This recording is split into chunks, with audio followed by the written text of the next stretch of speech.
Some think the greatest moments in United States history happened on a battlefield or in a grand political chamber. But actually, so often the moments that truly changed the course of this country, from its founding to the location of its capital to the tense-wrought moments that endured until the Union was preserved, these moments happened quietly in rooms across our nation, especially in our nation's capital, and they reverberate with us today. Hi, I'm Sharon Pratt, former mayor of Washington, D.C. and the founding director of the Institute of Politics, Policy, and History, whose mission is to rediscover and showcase the history of our nation's capital, a history that impacts the world today. There are so many fascinating and undertold stories that many of us don't know and are now rediscovering. That's why I hope you will join me in this new series, In the Room Where It Happened, where we explore the little-known events, meetings, and decisions that created who we are today.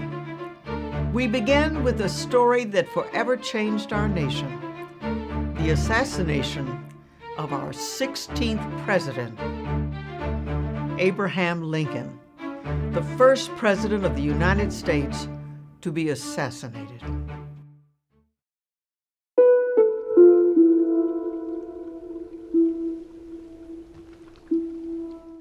In 1865, one of the most celebrated personalities in America, one of the most famous actors in America, was John Wilkes Booth. He regularly performed at the Ford Theater. In fact, he had performed at the Ford Theater in March of 1865, and when doing so, decided to take a nap and crossed the street to the Peterson House, and actually took a nap in the bed that would ultimately be the bed where Abraham Lincoln died. Now, the truth is that John Wilkes Booth, who had for some time conspired to kidnap the president, but because of the turn of events with Appomattox, he and his cohorts decided to kill the president, wasn't certain when that opportunity would present itself. So as fate would have it, on the morning of April 14th, he came to the Ford Theater for no other purpose than to collect his mail. While collecting his mail, the whole theater was abuzz. That night, they were going to have the performance of Our American Cousin. And they found out that Abraham Lincoln and Mary Todd Lincoln were going to be the special guests. 1,500 people would be there that night. That is when John Wilkes Booth decided this was his opportunity. He knew this play by heart. He knew when the audience would engage in a big sounding laugh because he knew that script of that play. And so he, at that moment, decided to activate their conspiracy to kill. He had easy access to the theater. Who else could get into the theater with the president coming? 1,500 guests, but John Wilkes Booth. He was a regular. He was known to everyone. Now, John Wilkes Booth, you think, well, he wasn't a loser. Generally, you think of individuals who do this sort of thing as losers. No, he was like a Leonardo DiCaprio of his time. But he wasn't as good as his brother.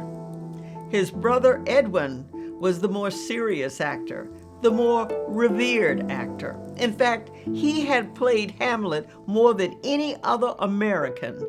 Edwin Booth matches anybody in terms of the frequency with which he played Hamlet.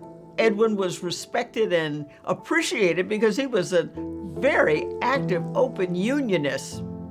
But John Wilkes Booth, he had for some time been sympathetic to the Confederacy. Some believed he was a part of the Confederate Secret Service. Why did he take that turn? Why was he there?